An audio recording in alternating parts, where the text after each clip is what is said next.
ଆସ ଭଲ ରଜରେ ଭଲ ପାନଟି ଦଉଥିବା ଲୋକଟି ହେଉଛି ମୁଁ।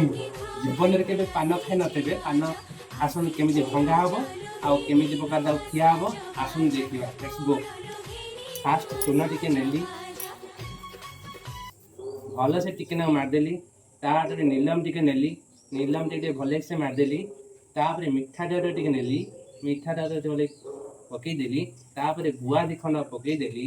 ତାପରେ ମସଲାଟା ନେଲି, ତାପରେ ଏଇ ମସଲା, ତାପରେ ହ୍ୱାଇଟ୍ ମସଲା, ନଡ଼ିଆ ମସଲା,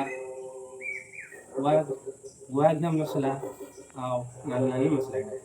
ତାପରେ ଟିକେ ଏଇଠି ଗୁଜୁରାତି ମଞ୍ଜି ପକା ହେଲା। ତାପରେ ଚେରି ଗୋଟେ। ତାପରେ ପାନଟାକୁ ଏମିତି ଆଣିବେ, ଏମିତିକି ଆଣିକିବେ, ଏମିତି ନେଇକି ଏମିତି ଫୋଲ୍ଡିଂ କରିଦେବେ। ପୁରା ୱାନ୍ କ୍ଲାସ୍ ହେଇଯିବ। ତାପରେ ପାନଟି ଖାଇବ।